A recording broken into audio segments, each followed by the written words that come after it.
Hi അസ്സലാമു അലൈക്കും. അപ്പോൾ ഞാൻ അതിന് വേണ്ടിയിട്ട് വെച്ചൊരു മീറ്റപ്പാണ്. അപ്പോൾ അതിന് എന്നെയും എൻ്റെ ഒരു ഫ്രണ്ടായ തബസ്സും കിച്ചൺ എന്ന അതിലുള്ള തസ്രീത്ത എന്നെയും കൂടി വരുന്നുണ്ടോ എന്ന് ചോദിച്ചു. അപ്പോൾ ഞാനും വിചാരിച്ചു അവിടെ അവരെയൊക്കെ ഒന്ന് മീറ്റ് ആവാം, കാണാമല്ലോ എന്ന് പറഞ്ഞിട്ട്.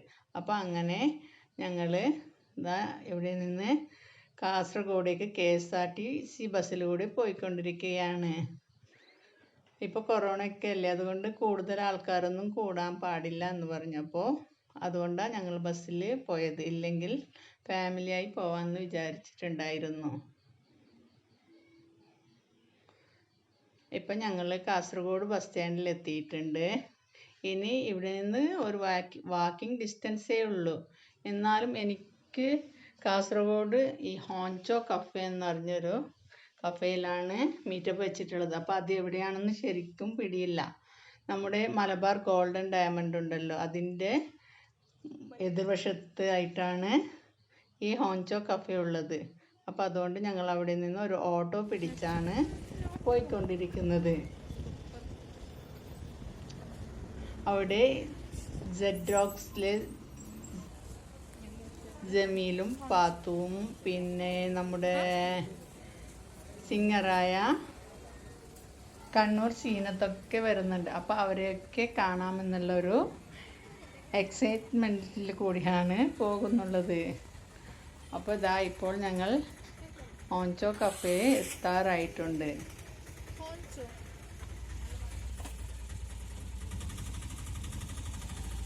ഇതാ ഇവിടെയാണ് ഈ ഹോഞ്ചോ കഫേ. ഇവിടുത്തെ ഒരു വെറൈറ്റി എന്ന് വെച്ചാൽ ഇവിടുത്തെ ഫുഡ് അത് ടേസ്റ്റിയാണ്. എന്തായാലും കാസർഗോഡ് സന്ദർശിക്കുന്ന പുറനാട്ടുകാരാരായാലും ഇവിടെ വന്നൊരു ലഞ്ചോ ഡിന്നറോ എന്തായാലും കഴിച്ചു പോകണം. അത്രയ്ക്കും ടേസ്റ്റി ഫുഡാണ്. അപ്പോൾ ഞങ്ങളിതാ ഇവിടെ എത്തിയിട്ടുണ്ട്. ഞങ്ങളിപ്പോൾ എൻട്രൻസിലൂടെ അകത്തേക്ക് പോയിക്കൊണ്ടിരിക്കുകയാണ്. ഇവിടെ കുറച്ച് റൂൾസ് ഉണ്ട്. എന്താണെന്ന് വെച്ചാൽ നമ്മുടെ ചാനലിൻ്റെ പേരും പിന്നെ നമ്മുടെ അഡ്രസ്സൊക്കെ ഇവിടെ കൊടുക്കണം. ഇനി ബാക്കിയുള്ളതൊക്കെ നമുക്ക് കണ്ടുവരാം അല്ലേ.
സന്തോഷത്തിലാണ് ഇന്ന്.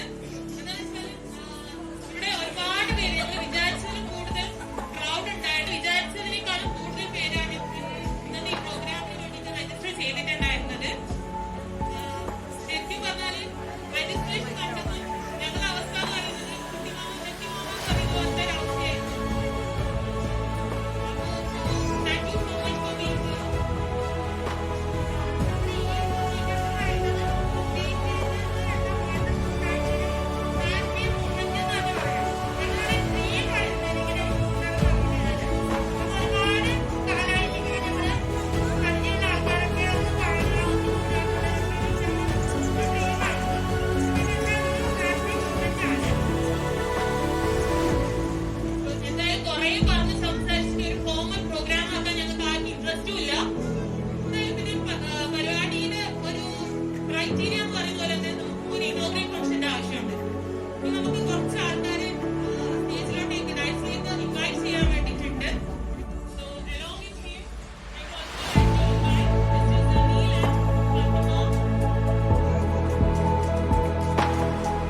ചെയ്യല്ല, അതിനപ്പുറം ഒരുപാട് കാര്യങ്ങൾ ചെയ്യാനുണ്ട് എന്ന് 2019 തുടങ്ങിയിട്ടുള്ള ഈ ഗ്രൂപ്പ് ഇന്ന് 2021 ആകുമ്പോൾ ഏകദേശം 3 ഗ്രൂപ്പുകളിലൂടെ ഏകദേശം 500-ലധികം കാൻഡിഡേറ്റ്സ് അതിലുണ്ട്.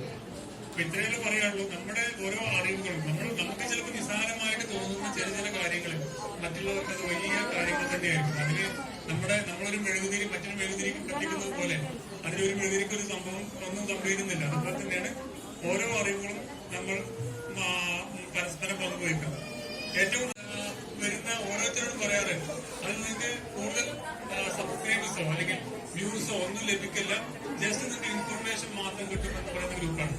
അപ്പൊ ഈ ഒരു ഇതിൽ അധികം ഞാൻ ഒരു കാര്യങ്ങളൊന്നും പറയുന്നില്ല, കാരണം ഒരുപാട് ആളുകൾ വെയിറ്റ് നിൽക്കുന്നുണ്ട്. നമ്മളെല്ലാവരും ഗ്രൂപ്പിൽ സംസാരിക്കുന്നതിന് അതുകൊണ്ട് നിങ്ങൾക്ക് ഞാൻ അധികം ബോറടിപ്പിക്കുന്നില്ല. എല്ലാവർക്കും വരുന്ന എല്ലാവർക്കും എന്റെ പേരിലും എന്റെ ഗ്രൂപ്പിന്റെ പേരിലും ഇവിടെ സംഘടിപ്പിച്ച എല്ലാവർക്കും നന്ദി അറിയിക്കും. Thank you.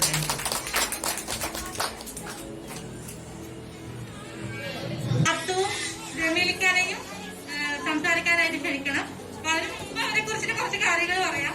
മോട്ടിവേഷണൽ സ്പീക്കറായിട്ട് ആദ്യം സ്റ്റാർട്ട് ചെയ്തിട്ടുള്ള ചാനൽ ഇപ്പോ കേരളത്തിലെ ഏറ്റവും പ്രിയപ്പെട്ടിട്ടുള്ള 2 കപ്പിൾ ബ്ലോഗേഴ്സ് ചാനലായിട്ട് മാറിക്കുകയാണ്. അപ്പൊ അതിന് പിന്നിൽ അവരുടെ ഹാർഡ് വർക്ക് തന്നെയാണ് കേട്ടോ. അതിന് വേറെ ഒന്നും പറയാൻ പറ്റില്ല, ഹാർഡ് വർക്ക് തന്നെയാണ്. അപ്പൊ എന്തായാലും അവരെ നമ്മളെ 2 വാക്ക് സംസാരിക്കാനായിട്ട് ക്ഷണിക്കാം.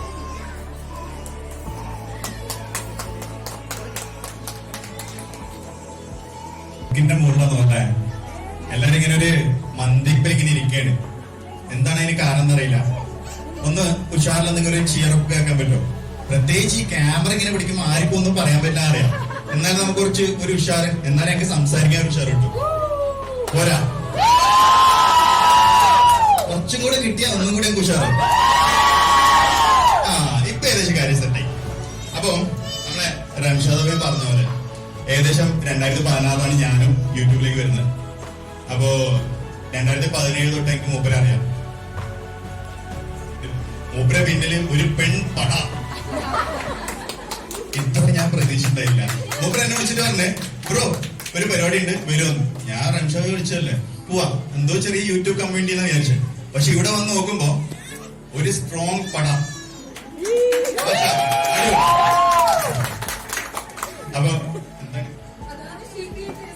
അതാണ് അത്രയും ഷീ ക്രിയേറ്റേഴ്സ്. പക്ഷെ ഞാൻ ചെറിയ എന്തോ ഗ്രൂപ്പ് എന്ന് വിചാരിച്ച, പക്ഷെ മാഷാല്ലാ അടിപൊളിയാണ് നിങ്ങളെ ടീം.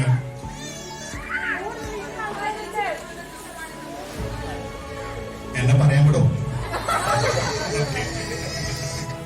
ഓക്കെ, അതില് വേറൊരു കാര്യം പറയാനുള്ളത്, ഈ 4 വർഷത്തിനിടയ്ക്ക് ഒരുപാട് ആൾക്കാര് നമുക്ക് പേഴ്സണൽ മെസ്സേജ് ആയിട്ട് വരും, യൂട്യൂബിൽ ഓരോ ഡൗട്ടും കാര്യങ്ങളൊക്കെ ചോദിച്ചിട്ട്.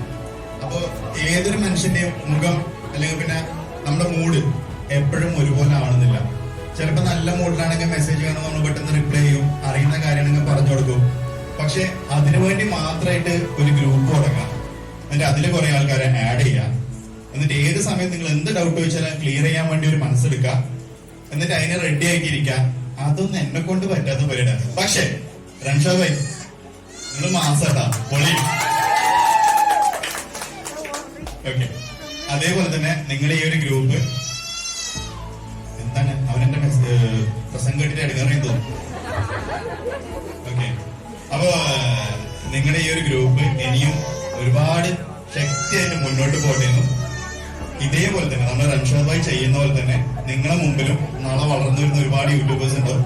അവരെയും നിങ്ങൾ ഇതുപോലെ സഹായിക്കാം, സപ്പോർട്ട് ചെയ്യാം, മാക്സിമം അവരെയും അതായത് പൊക്കി കൊണ്ടുവരാൻ നോക്കാം. അപ്പൊ അങ്ങനെ ചെറിയൊരു ആശംസയോടെ ഞാൻ ചെറുതായിട്ട് ഞാൻ നിർത്തുന്നത്. പാത്തു ഇപ്പൊ പറയണ്ട. പാത്തു നിങ്ങളെ പോലെ തന്നെ എനിക്കും അവളൊരു സ്റ്റേജിൽ സംസാരിക്കാൻ ഭയങ്കര ആഗ്രഹമുണ്ട്. അതുകൊണ്ട് പാത്തു വാ. അപ്പൊ താങ്ക് യു.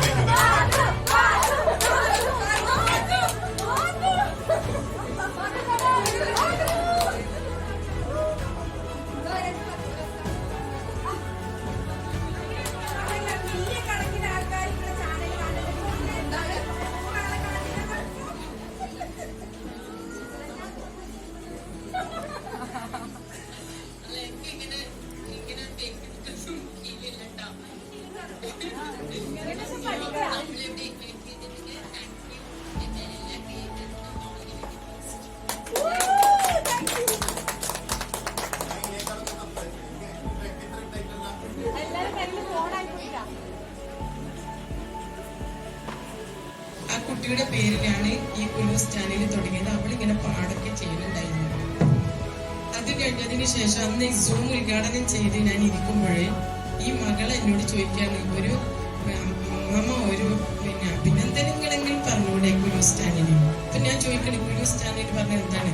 അങ്ങനെയാണ് ആ കുട്ടിക്ക് മലക്കുൽ മുത്തസറായി എന്നൊരു പാട്ട് ഞാൻ പാടിയിട്ട് ഞാൻ വന്നതിനെ കുറച്ച് കാലമായിട്ടുള്ളൂ ഞാൻ ഈ കുലൂസ് ചാനലിൽ വന്നിട്ട്.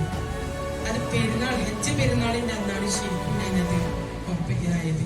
അന്ന് എനിക്ക് ഒരാണും ഒരു പെണ്ണുമാണ്. ഇപ്പൊ 4 മക്കൾ, എന്റെ മരുമകളും എന്റെ മക്കളും എന്റെ മകനും. ഞാനിങ്ങനെ യൂട്യൂബ് ചാനലിൽ വന്ന് ഇങ്ങനെ ഒരുപാട് മുസ്ലിം വനിതകൾ മക്കൾ നല്ല നല്ല യൂട്യൂബ് ചാനൽ നിങ്ങൾ എല്ലാവരും യൂട്യൂബിൽ പിന്നെ കാണാറുണ്ട്. അൽഹംദുലില്ലാ എല്ലാവരും ഒന്നിനൊന്ന് മെച്ചമായിട്ട് പോയിക്കൊണ്ടിരിക്കുകയാണ്. കഴിഞ്ഞ ദിവസം മലപ്പുറത്ത് എന്നെ വിളിച്ചപ്പോൾ ഞാൻ നിങ്ങൾ ഈ ചാനലിന് വേണ്ടിയിട്ടാണ് ഇവിടെ വന്നതെങ്കിലും അതിനുള്ളിൽ കൂടി വേറൊരു സംഭവം കൂടി ഉണ്ടായി. കഴിഞ്ഞ ദിവസം ആദൂർ ഇവിടുന്ന് ഒരു 1-1.5 മണിക്കൂർ ദൂരെ യാത്ര ചെയ്ത് പോകുന്ന കർണാടക സ്റ്റേറ്റാന്ന് തോന്നുന്നുണ്ട്, അതിന്റെ അതിർത്തിയാന്ന് തോന്നുന്നു. അവിടെ ഒരു സ്ത്രീക്ക് 2 കിഡ്നി നഷ്ടപ്പെട്ട ഒരു സ്ത്രീയുടെ രോഗശമനവുമായി ബന്ധപ്പെട്ടിട്ട് ഞാൻ അവിടെ പോവുകയും അവിടെ വീഡിയോസ് എടുക്കുകയും ഞാൻ സലീം കോടത്തൂരും കൂടിയിട്ടാണ് അത് ജനങ്ങളിലേക്ക് എത്തിക്കാൻ വേണ്ടി പോകുന്നത്. ഇൻഷാ അല്ലാഹ് അല്ലാഹു സുബ്ഹാനഹു വ തആല അവരുടെ രോഗത്തിന് എത്രയും പെട്ടെന്ന് ശിഫയാക്കി കൊടുക്കുമാറാകട്ടെ എന്ന് ഞാൻ പ്രാർത്ഥിക്കുന്നു. ഇങ്ങനെ ഒരു യൂട്യൂബ് ചാനലിൽ എന്നെ ക്ഷണിക്കുകയും ഇവിടെ വരാൻ പറ്റിയതിലും അള്ളാഹുവിനെ സ്തുതിക്കുന്നപ്പോൾ നിങ്ങളോട് ഞാൻ നന്ദി പറയുന്നു. എന്നും എല്ലാവരും തമ്മിൽ സബ്സ്ക്രൈബ് ചെയ്യുക. എല്ലാവരും ഞാൻ ആദ്യം വന്ന പാടെ തന്നെ എനിക്ക് സബ്സ്ക്രൈബ് ചെയ്യണമെന്ന് ഞാൻ പറഞ്ഞിട്ടുണ്ടായില്ല. സത്യത്തിൽ എനിക്ക് അതിൽ അറിയില്ലായിരുന്നു. എന്റെ മോളെ എനിക്ക് പഠിപ്പിച്ചിരുന്നു. എന്റെ 2 മക്കളെ എല്ലാവരും ചോദിക്കും നിങ്ങൾക്ക് എത്ര കുട്ടികളുണ്ട്, മക്കളെ ഒന്ന് കാണിച്ചു തരുമോ? പക്ഷെ ഈ 2 മക്കളും ഈ മക്കളും വരുന്നില്ല. ഒരുപാട് പ്രാവശ്യം അവരോട് പറഞ്ഞു. പിന്നെ അവർക്ക് ഒരു പക്ഷെ നാണക്കേടായിരിക്കും, പക്ഷെ അവരത് നാണിക്കേണ്ട ആവശ്യമില്ല. ഞാൻ പുറം ലോകം പോയിട്ട് പല ആണുങ്ങളുടെ എല്ലാ മുറാദുകളെ ഹാസിലാക്കി പെരുമാറട്ടെ. ഇനിയും ഉന്നതിയിലും ഉയർച്ചയിലേക്ക് എത്താനുള്ള തൗഫീഖ് നൽകി അനുഗ്രഹിക്കുമാറാകട്ടെ എന്ന് പ്രാർത്ഥിച്ചുകൊണ്ട് തൽക്കാലം എനിക്കും അസ്സലാമു അലൈക്കും വറഹ്മത്തുള്ളാഹി വബറകാതുഹു.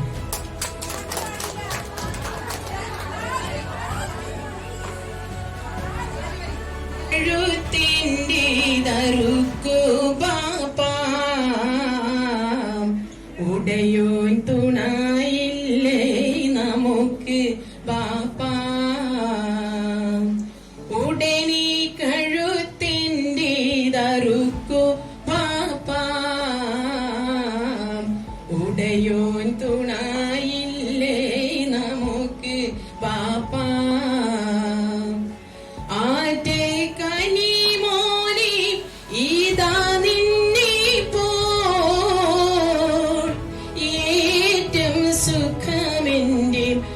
മനസ്സിനെ പോൽ ആറ്റേ കനിമോനെ ഇതാ നിന്നെ പോൽ ഏറ്റം സുഖമെന്റെ മനസ്സിനെ പോൽ നേരം കളയാതെ അറുക്കോ പാപ്പാ, നീരെ പിടിവൾ ചറുക്ക് പാപ്പാ, നേരം കളയാതെ അറുക്കോ പാപ്പാ, നേരെ പിടിവൾ ചറുക്ക് പാപ്പാ. പോരെ, ഇപ്പൊ തൽക്കാലം ഇപ്പത് മതി. ഒന്ന് അഭിനന്ദിക്കാതിരിക്കാൻ വയ്യ. അതിനൊരു എല്ലാവർക്കും വേണ്ടി എല്ലാവരും ഒന്ന് ഉഷാറായി കൈയടിച്ച്. ഈ ഒരു സ്റ്റേജിന്റെ ഉണർവ് കാരണം തന്നെ നമുക്കറിയാൻ പറ്റും നമ്മുടെ ജില്ല തരുന്ന നമുക്ക് ആ ഒരു മോട്ടിവേഷന്റെ കുറവും ഒരു സപ്പോർട്ടിന്റെ കുറവും നല്ലോണം ഉണ്ട്. അപ്പൊ ആ ഒരു സപ്പോർട്ട് കുറവ് നമുക്ക് ഇന്ന് ഇവിടെ പരിഹരിക്കണം. അതിനുവേണ്ടിട്ട് മോട്ടിവേഷനിൽ നിന്ന് തുടങ്ങി ബ്ലോഗിങ്ങിലോട്ട് പോയ ആളാണെങ്കിലും ഇവിടെ നമുക്കൊരു ഇൻസ്പിറേഷൻ, നമുക്കൊരു മോട്ടിവേഷന് വേണ്ടി നമുക്ക് വീണ്ടും ഫെമിലിക്ക് എന്നെ സ്റ്റേജിലൊക്കെ ഇൻട്രൊഡ്യൂസ് ചെയ്താലോ? കാസർഗോഡ് പെൺപിള്ളേർക്കൊരു ഇൻസ്പിറേഷൻ.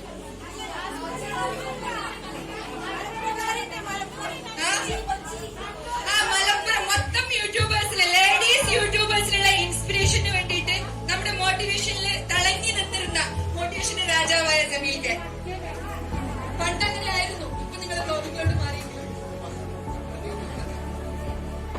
ഇത് രണ്ടാമതും നെഞ്ഞത്തേക്ക് കത്തി കുത്തിയിറക്കിയതാണ്. ഓക്കെ, ഇപ്പൊ നമ്മൾ പറഞ്ഞ ലേഡീസ് ക്രിയേറ്റേഴ്സ് അല്ലെ പിന്നെ ജെന്റ്സ് ക്രിയേറ്റേഴ്സ് എന്നൊക്കെ പറയുന്നത് അത് നമ്മൾ നമ്മുടെ മനസ്സിലുണ്ടാക്കിയെടുത്തതല്ലേ, അല്ലാതെ അങ്ങനെ ഒരു കാറ്റഗറി ഇല്ല. ഇവ ഞാൻ ആദ്യം മോട്ടിവേഷൻ ആയിരുന്നു ചെയ്തു തുടങ്ങി. അന്നേരം കുറെ ആൾക്കാരൊക്കെ ജമീൽക്ക ആ സമയത്ത് ഉയർന്നില്ല ഡയലോഗ് ഇല്ല കേട്ടാ. അപ്പൊ അങ്ങനെ കുറെ ആൾക്കാർ നല്ല പറഞ്ഞിട്ടുണ്ട്. പിന്നെ പാത്തു വന്നതിന് ശേഷം ഇപ്പൊ എല്ലാവർക്കും പാത്തുവിനെ കാണും, പാത്തുവിനാണ് കൂടുതൽ ഫാൻസ്. പക്ഷെ അതിന്റെ കാര്യം എന്താ വെച്ചാല് നമ്മൾ ആ ഒരു സ്പേസ് അവർക്ക് കൊടുക്കുമ്പോൾ, അല്ലെങ്കിൽ പിന്നെ ഒരാള് സപ്പോർട്ട് ചെയ്യുമ്പോഴാണ് അവർക്ക് ആ ഒരു ധൈര്യം. കാരണം നമ്മളെ സൊസൈറ്റി അവരെ സപ്പോർട്ട് ചെയ്യാറുണ്ട്. വീട്ടിൽ നിന്ന് ഒരാൾ സപ്പോർട്ട് ചെയ്യുമ്പോൾ അവർക്ക് ആ ഒരു ധൈര്യം പിന്നെ മുന്നോട്ടേക്ക് വരാനുള്ള ഒരു ഇത് കിട്ടും. അപ്പോ ഞാൻ ആദ്യമായിട്ട് നന്ദി പറയാം, അല്ലെങ്കിൽ പിന്നെ അപ്രീഷിയേറ്റ് ചെയ്യുന്ന ഇവിടെ ഇരിക്കുന്ന ഭർത്താക്കന്മാരാണ്. നിങ്ങളാണ് ഇവരെല്ലാരും സപ്പോർട്ട് ചെയ്തിട്ട് ഇങ്ങനെ ഒരു ഗ്രൂപ്പിലേക്ക് എത്തിച്ചത്. അത് ഞാൻ പറയുമ്പോ ഈ വന്ന കൈയടക്കില്ലേ, അത് അവരുടെ മനസ്സിൽ നിന്ന് ഒന്നാണ്, അത് പ്രോപ്പറാണ്. പിന്നെ ഈ യൂട്യൂബ് ചാനൽ തുടങ്ങുന്നതിനിടയിൽ തുടങ്ങിയിട്ട് ആ ഒരു ജേണിന്റെ ഇടയില് നിങ്ങൾക്ക് എല്ലാവർക്കും എന്തായാലും ഒരിക്കലെങ്കിലും നിർത്തി പോകാൻ തോന്നിയിട്ടുണ്ടാവും. സത്യമാണ്. നെഗറ്റീവ് കമന്റിനേക്കാൾ കൂടുതൽ വ്യൂസ് ഇല്ല, അല്ലെങ്കിൽ പിന്നെ ഞാൻ ചെയ്തിട്ട് ഒരു കാര്യമില്ല, ആരും കാണാനില്ല, അങ്ങനെ കുറെ പ്രശ്നങ്ങൾ എല്ലാവർക്കും ഉണ്ടാവും. പക്ഷെ ഞാൻ പറയുന്നത് ഇപ്പൊ അർജുൻ, നമ്മുടെ റോസ്റ്റ് ചെയ്യുന്ന അർജുൻ പെട്ടെന്ന് യൂട്യൂബിലേക്ക് പൊന്തിയ ഒരാളാണ്. പക്ഷെ നിങ്ങൾക്ക് കിട്ടിയ പല മൊമെന്റ്സും അർജുന് കിട്ടിയില്ല. അർജുന് 2 പ്ലേബട്ട് ഒരുമിച്ച് കിട്ടി. അതിലെന്താ രസം? മൂപ്പരെ ആദ്യത്തെ 100K അല്ലെങ്കിൽ ആദ്യത്തെ 1000 വ്യൂസ്, അതൊരു രസം നമുക്ക് അല്ലെ. ആദ്യമായിട്ട് കിട്ടുമ്പോ ഒരു 1000 വ്യൂസ്, പിന്നെ ഒരു 100 സബ്സ്ക്രൈബേഴ്സ് ആയാല്, 1000 സബ്സ്ക്രൈബേഴ്സ് ആയാല്, പിന്നെ അത് കുറച്ചും കൂടി കയറിയെടുത്ത് ഇത് നമ്മള് ബേസ് ഉറച്ച് ഇങ്ങനെ വരുന്നത്. ഇത് അർജുൻ ഇറങ്ങിയെടുക്കുമ്പോ ഒരു 1,000,000 സബ്സ്ക്രൈബേഴ്സ്, എന്താ ചെയ്യേണ്ടതെന്ന് അറിയില്ല. കുറെ ന്യൂസ് ചാനൽ വീടിന്റെ പുറത്ത് വന്നിട്ട് അർജുന്റെ ഇന്റർവ്യൂ നിങ്ങൾ കണ്ടാൽ മനസ്സിലായി, ഇങ്ങനെ ചിരിച്ചിട്ട് അത് ഇത് എന്നൊക്കെ. അത് ബേസ് ഉറക്കാൻ മൂപ്പർക്ക് സമയം കിട്ടിയില്ല. പക്ഷെ നമുക്ക് ആ സ്വീറ്റ് മൊമെന്റ്സ് ഓരോന്നായിട്ട് കിട്ടിയിട്ടുണ്ട്. അപ്പോ നിങ്ങൾ ഇപ്പോ പോകുന്ന ആ ഒരു സ്റ്റേജ് നിങ്ങളുടെ ബേസ് ഉറച്ചു വരെയാണ്. അപ്പൊ ഓരോ മൈൽ സ്റ്റോണും നിങ്ങൾക്ക് മധുരമുള്ളത്ര പെട്ടെന്ന് ഒരു ദിവസം കിട്ടൂല. അപ്പൊ നിങ്ങൾ ഇപ്പൊ പോകുന്ന ഈ ജേണിയില്ലേ ശരിക്കും ഒന്ന് ആസ്വദിക്കാം. എന്നിട്ട് ഇങ്ങനെ ചെയ്യുന്ന കാര്യം പ്രോപ്പറായി ചെയ്യാം. പിന്നെ ഇടയ്ക്ക് നിർത്താൻ തോന്നുമ്പോ എന്തിനായിരുന്നു തുടങ്ങിയെന്ന് ആലോചിക്കാം. പിന്നെ ഞാൻ എല്ലാവരോടും പറയുന്ന ഒരു കാര്യം കൂടി ഉണ്ട്, നിങ്ങൾ ഒരു ഓഡിയൻസ് ആയിട്ട് നിങ്ങളെ വീഡിയോ കാണാം. ചിലപ്പോ നിങ്ങൾക്ക് നിങ്ങളെ വീഡിയോ ഭയങ്കര ബോറായിട്ട് തോന്നും, എന്ത് ഷോകാണ് എന്റെ വീഡിയോ ഒക്കെ തോന്നും. അതിന്റെ അർത്ഥം നിങ്ങൾ അതിൽ എന്തെങ്കിലും മാറ്റം വരുത്തണം.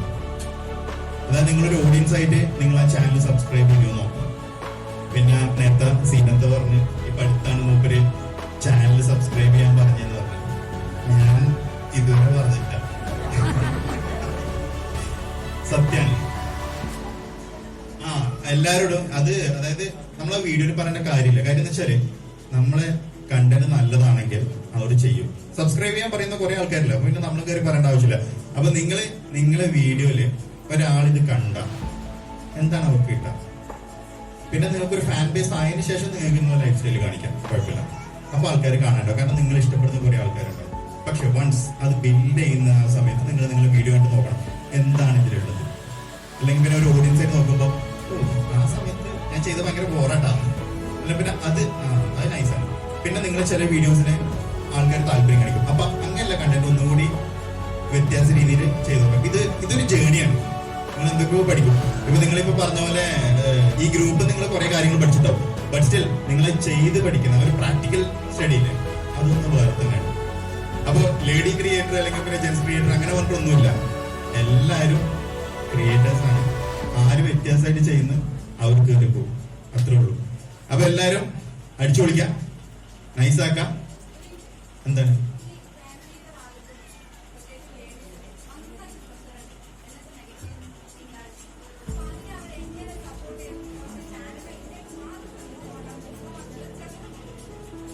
ആ ഉത്തരം അവിടെ നിന്ന് വന്നേ, മൈൻഡാക്കി കിടന്നാൽ മതി. അതല്ലേ, അത് പെട്ടെന്ന് വരൂലത്.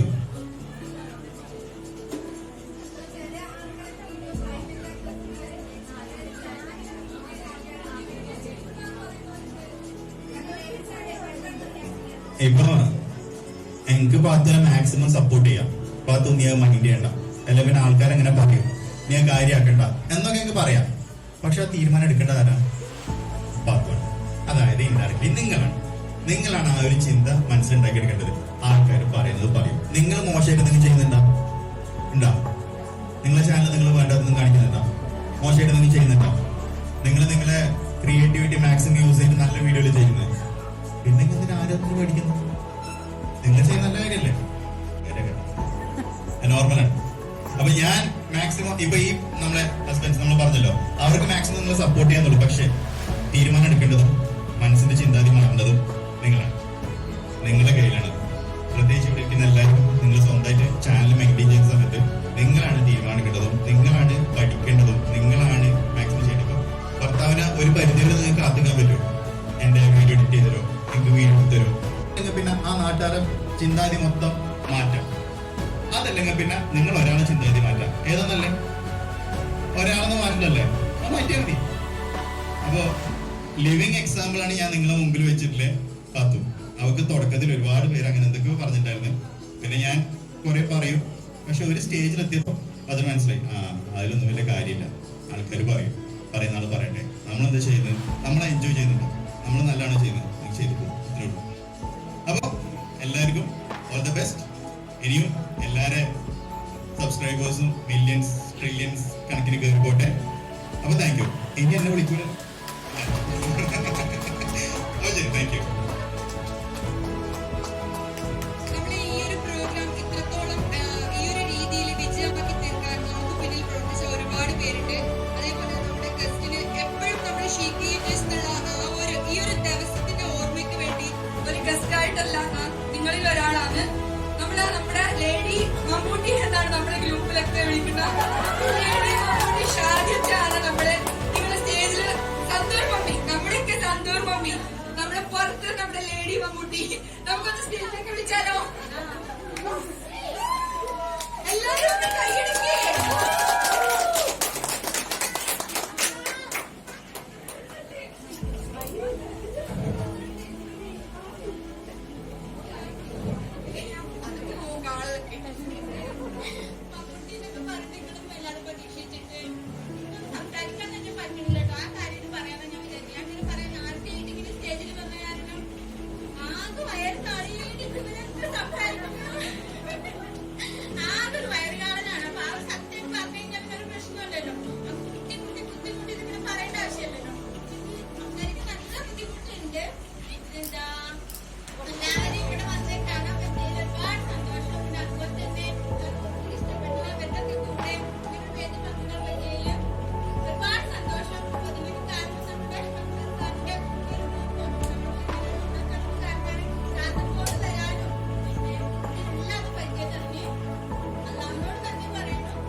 രണ്ടുപേരും ഇപ്പൊ കപ്പിൾ ബ്ലോഗറാണ്. അതിനുവേണ്ടി നമ്മുടെ റംഷാ സാറിനെയാണ് നമ്മൾ ക്ഷണിക്കുന്നുള്ളത്.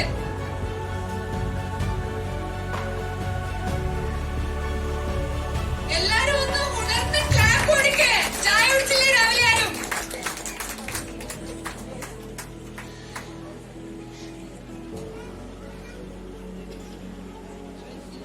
ജമീലിനെ നമുക്ക് ക്ഷണിക്കാം. അതിനു വേണ്ടിയിട്ട് രണ്ടുപേരും മുന്നോട്ടേക്ക്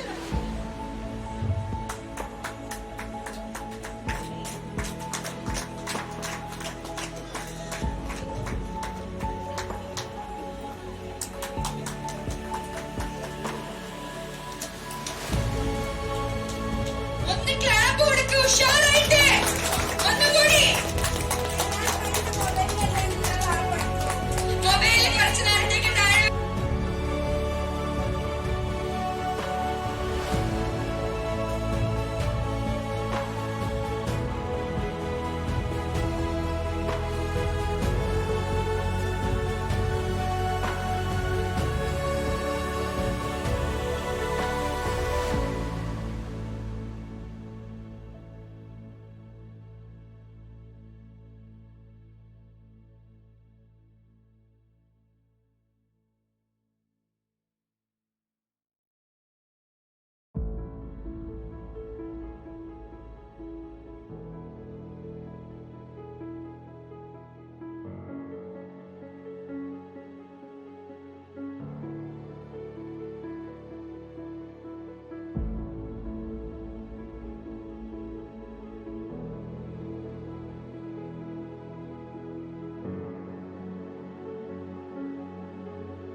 മനസ്സിലായിക്കോളൂ. ശാസ്ത്രം പേടിയുണ്ടാ? ഇല്ല, പേടിയില്ല.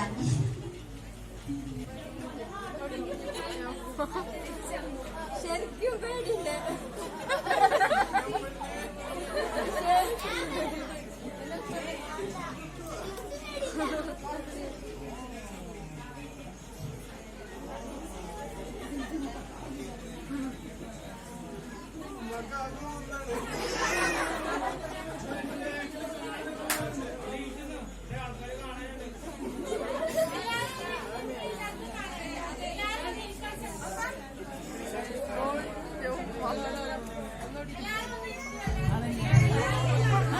കണ്ണ് തുറക്കരുത് ഞാൻ പറഞ്ഞിട്ടുണ്ടായിരുന്നു, പക്ഷെ തുറന്നു. ഇനി കുറിച്ച് കിട്ടുമെന്ന് പറയാൻ പറ്റൂല.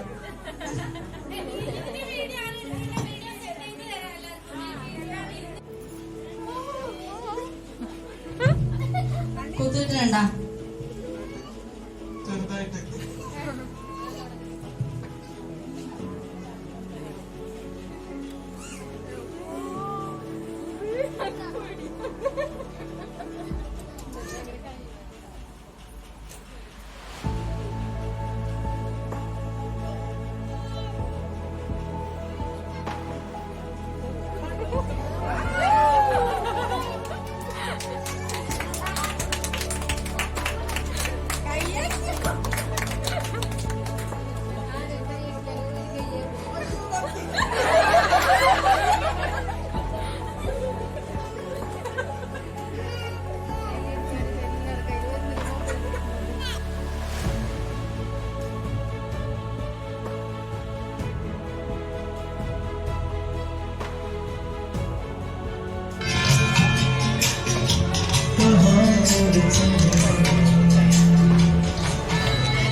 ഓർമ്മയ്ക്കായിട്ട് ഇതൊക്കെ വീണ്ടും കിട്ടിയിട്ടുണ്ട്.